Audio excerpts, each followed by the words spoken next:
जय शिवराय मित्रांनो, मी नकुल शंकर वागेसकर आपल्यासाठी आज एक नवीन व्हिडिओ घेऊन आलेलो आहे। तरी व्हिडिओ चालू करण्यापूर्वी माझी आपणा सर्वांना एक विनंती आहे की ज्यांनी आपला चॅनल सबस्क्राईब केलं नसेल तर त्यांनी आपला चॅनल सबस्क्राईब करा, म्हणजे नवनवीन व्हिडिओ आपल्याला पाहता येतील। तरी चला आजचा आपला व्हिडिओ चालू करूया। तर आजचा आपला विषय आहे की स्वराज्याचे पहिले छत्रपती शिवाजी महाराज, तर यांच्या अस्थी आजही जपून ठेवलेल्या आहेत का, आणि असतील तर ते कुठं आहे, तर आज याचं उत्तर मी देणार आहे। तर आपण थोडा इतिहासात डोकूया। तर 3 एप्रिल 1680 रोजी आपल्या स्वराज्याचे पहिले छत्रपती शिवाजी महाराज यांचं निधन झालं। तर ज्यावेळेस त्यांचं निधन झालं तर त्यावेळेस धर्मवीर संभाजी महाराज हे गडावर नव्हते, ते जरा बाहेर होते। आणि ते ज्यावेळेस आले त्याच्यानंतर त्यांनी जे आपल्या राजांचे अंत्यविधी राहिले होते ते अंत्यविधी पार पाडले, आणि रायगडावरच रायरेश्वराच्या मंदिराच्या समोरच छत्रपती शिवाजी महाराजांची समाधी बांधली।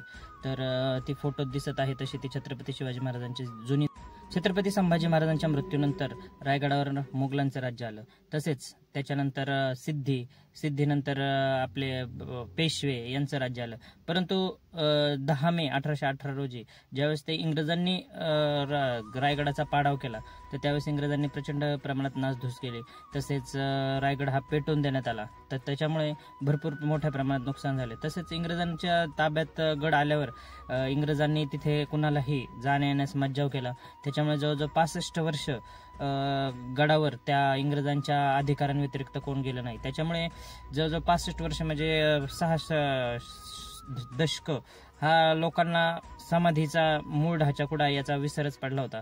पण 1880च्या दरम्यान महात्मा ज्योतिराव फुले यांनी रायगडावर जाऊन छत्रपती आपल्या शिवाजी महाराजांची समाधी शोधून काढली आणि तिथं साफसफाई करून त्याला फुले वाहिले। त्याच्यानंतर लोकमान्य टिळकांनी समाधीच्या जीर्णोद्धारासाठी शिवाजी रायगड स्मारक समितीची स्थापना केली। व हे काम करत असताना ज्यावेळेस जुन्या स्मारकाचे खोदकाम करण्यात आले तर त्यावेळेस तिथे गवंड्यांना एक काचेची पेटी आढळली, व त्या काचेच्या पेटीमध्ये काही अस्थी होत्या।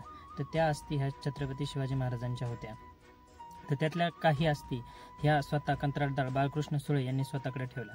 त्यानंतर जीर्णोद्धार समितीचे सदस्य महाडचे वडके यांनी काही अस्थी त्यांच्याकडे ठेवल्या, तसेच समितीच्या इतर सदस्यांनीही अस्थी स्वतःकडे ठेवल्या।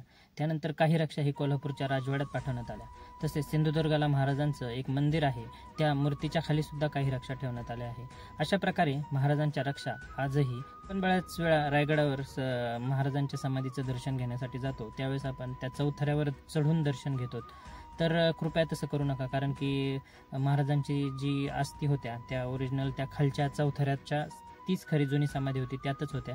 त्याच्यामुळे आपल्याला ज्यावेळेस दर्शन घ्यायचं असेल तर ते खालूनच घ्या, कृपया याची नोंद घ्या।